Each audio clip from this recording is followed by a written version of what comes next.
Please join me in welcoming the President of the United States, President Donald Trump.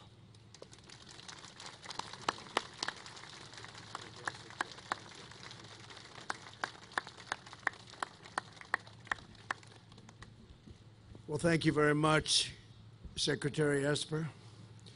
Today, our nation honors and mourns the nearly 3,000 lives that were stolen from us on September 11th, 2001.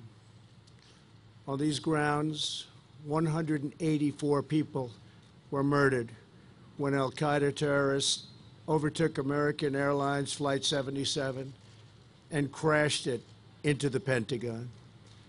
For every American who lived through that day, the September 11th attack is seared into our soul. It was a day filled with shock, horror, sorrow, and righteous fury. I vividly remember when I first heard the news. I was sitting at home watching a major business television show. Early that morning, Jack Welch, the legendary head of General Electric, was about to be interviewed when all of a sudden they cut away. At first, there were different reports. It was a boiler fire, but I knew that boilers aren't at the top of a building. It was a kitchen explosion in Windows on the World. Nobody really knew what happened. There was great confusion.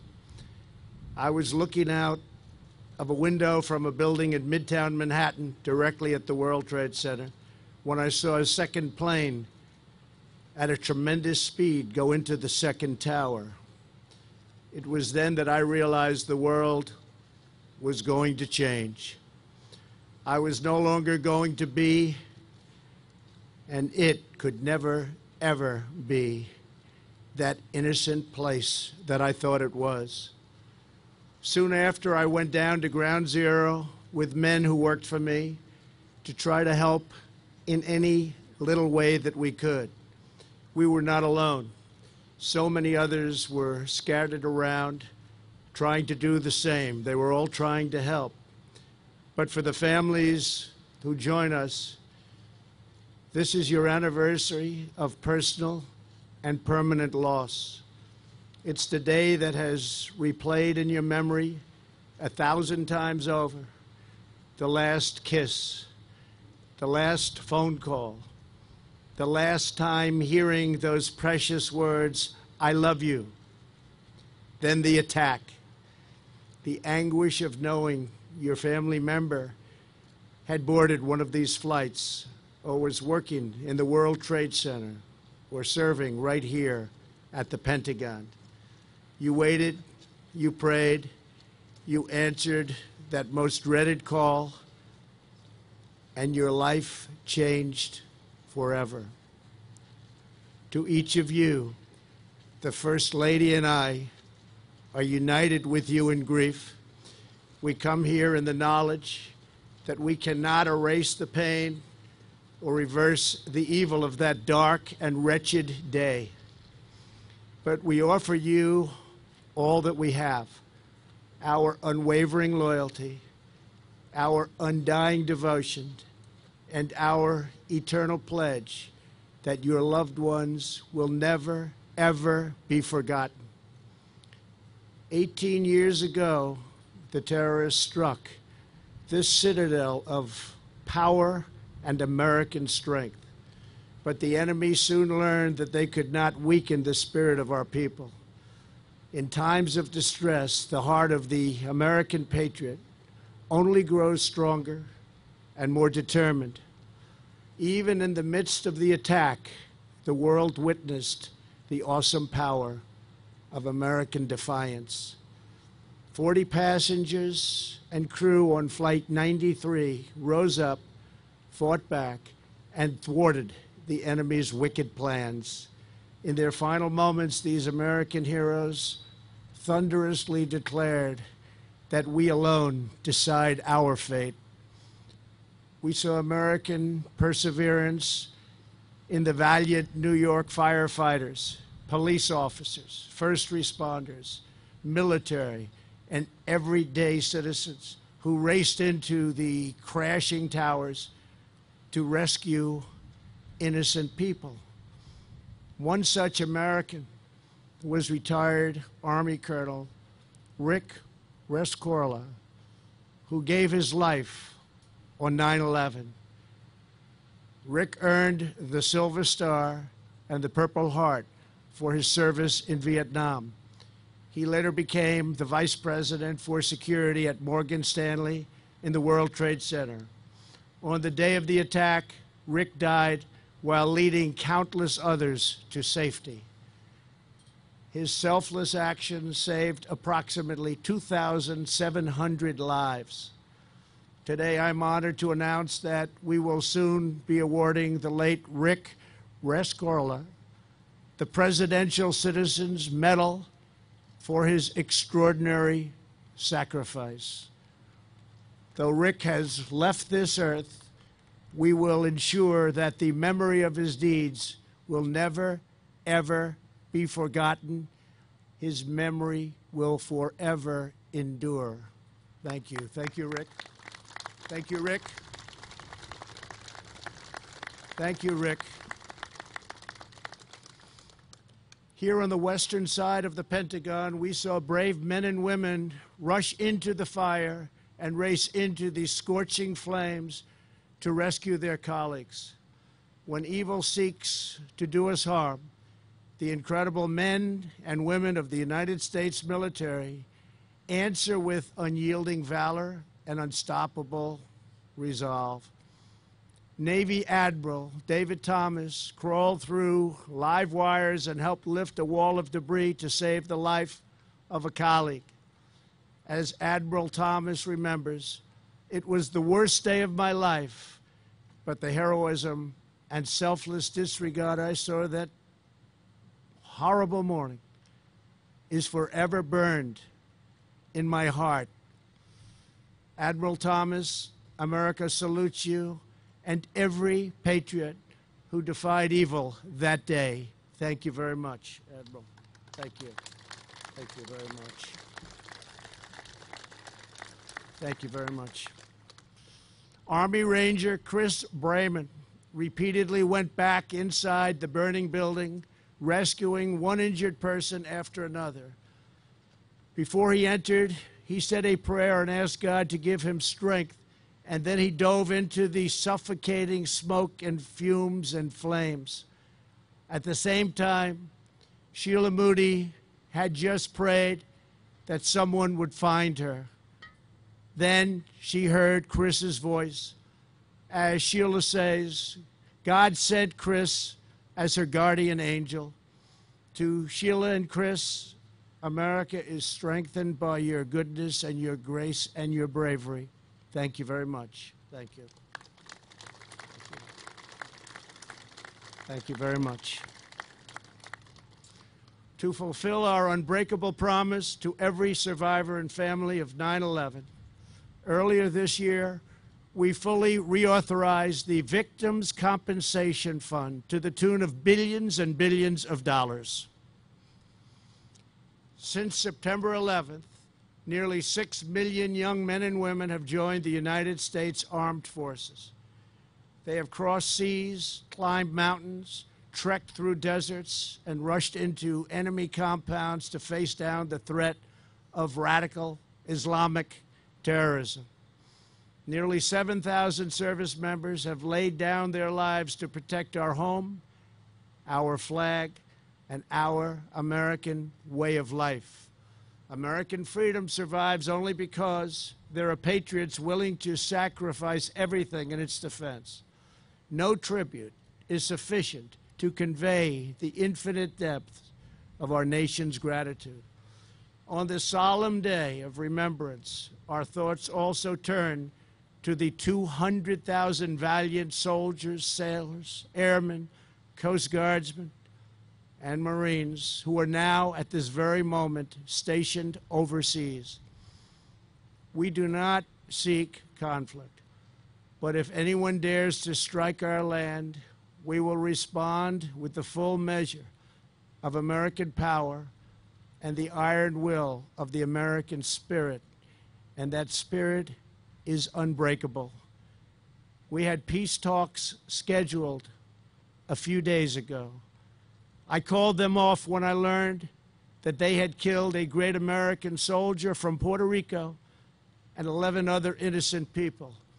They thought they would use this attack to show strength, but actually what they showed is unrelenting weakness. The last 4 days, we have hit our enemy harder than they have ever been hit before, and that will continue.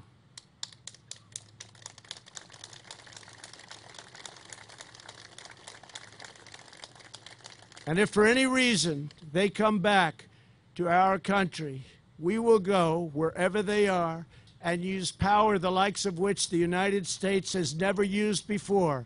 And I'm not even talking about nuclear power. They will never have seen anything like what will happen to them. No enemy on earth can match the overwhelming strength, skill, and might of the American armed forces. And we have rebuilt and strengthened in the last 2.5 years, spending $700 billion, $716 billion, and now just approved $738 billion, more money by far than ever spent on our armed forces.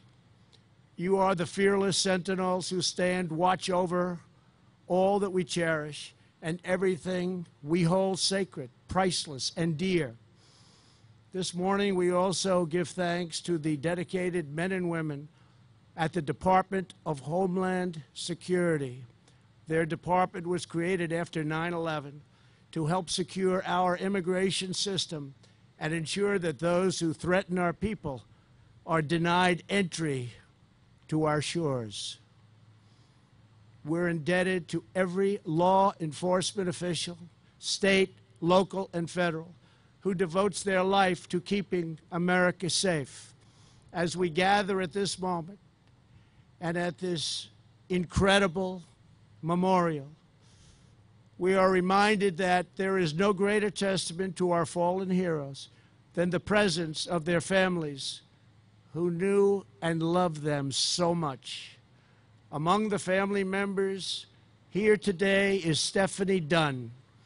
Her husband, Navy Commander Patrick Dunn, was one of the patriots who gave his life right here 18 years ago. Before he left that morning, Patrick gave Stephanie a big, beautiful kiss. Then, for the first time, he leaned down and kissed her pregnant stomach. Stephanie was just 2 months along with their first child. Earlier this year, their daughter, Allie, celebrated her 17th birthday. Allie grew up into a strong, truly remarkable young woman. She mentors the children of our nation's wounded warriors. And recently, I was honored to give Allie the President's Volunteer Service Award for her hundreds of hours of community service. We are blessed to have Allie here with us at today's ceremony. Thank you, Allie. Thank you. Thank you, Cody. And Allie, I know your dad is watching over you. He's right up there. He's watching from heaven, looking down right now with love and pride. He is so proud of you. Thank you very much. Incredible.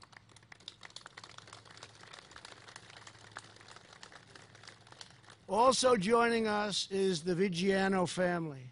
For generations, the Viggiano family has served in our military and in the New York City fire and police departments. These are two great departments. I grew up with them, I know. On September 11th, NYPD detective Joseph Viggiano rushed into the World Trade Center and died rescuing his fellow citizens. His brother John was a New York firefighter. He also gave his life that day at Ground Zero. At the time, Joseph's 3 sons were just young boys, ages 8, 6, and 3 months old. This morning they are with us. The youngest, John, just started his freshman year of college at SUNY Maritime College, and he plans to join the military. Joseph Jr. is a Marine reservist, and just like his father, he is a proud member of the NYPD. And James is a corporal in the Marines. On his last deployment, James was stationed on the USS New York, a ship made using 24 tons of steel from the World Trade Center. Every time he left the mess hall on his way to his bunk, he passed a picture of his dad. To John, Joseph, and James, and to the Vigiano family, you have sacrificed beyond measure, and you will never, ever stop giving back to this country. And thank you very much for being here. Thank you very much. Thank you. Thank you. Very proud of you. Thank you. Thank you very much. The heroes present today remind us of an immortal truth. The future of our nation is secured through the vigilance of our people. The brave men and women who tore through the gates of hell to save the hurt and the wounded. The service members who honor the friends who perished by continuing their exceptional life of service. The moms and dads who endure the loss of their soulmates and fill their children's lives with all of the adoration in the world. The sons and daughters who suffered grave loss and yet through it all persevere to care for our neighbors, defend our homeland, and safeguard our nation. Each of your lives tells the story of courage and character, virtue and valor, resilience and resolve, loyalty and love. This morning, we make a sacred vow to carry on this noble legacy. Today and every day, we pledge to honor our history, to treasure our liberty, to uplift our communities, to live up to our values, to prove worthy of our heroes, and above all, stronger than ever, to never, ever forget. We are now and will forever be one American family, united by patriotism, bound by destiny, and sustained by the faith of Almighty God. Thank you. God bless you. God bless our military. And God bless the United States of America. Thank you all. Thank you very much. Thank you.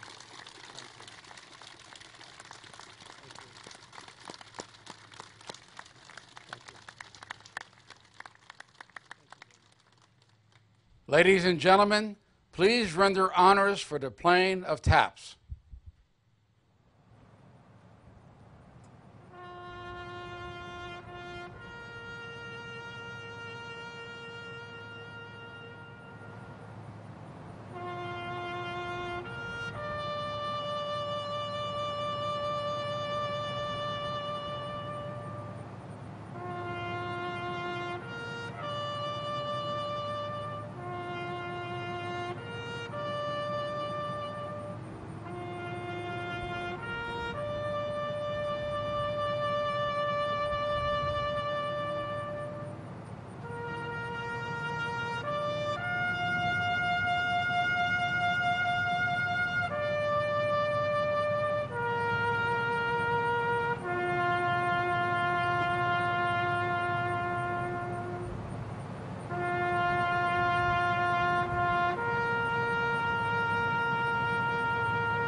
bright with foam.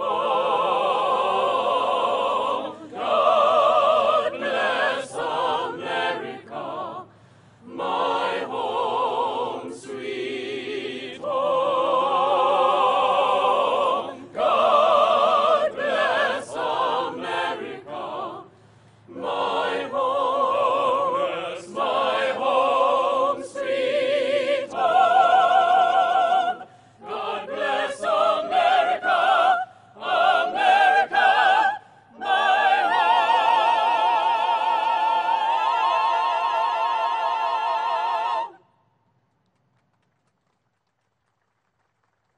Ladies and gentlemen, this concludes today's observance. Thank you for joining us this morning. Please remain in place for the departure of the official party. You are welcome to visit the chapel after the official party's departure or remain inside the memorial.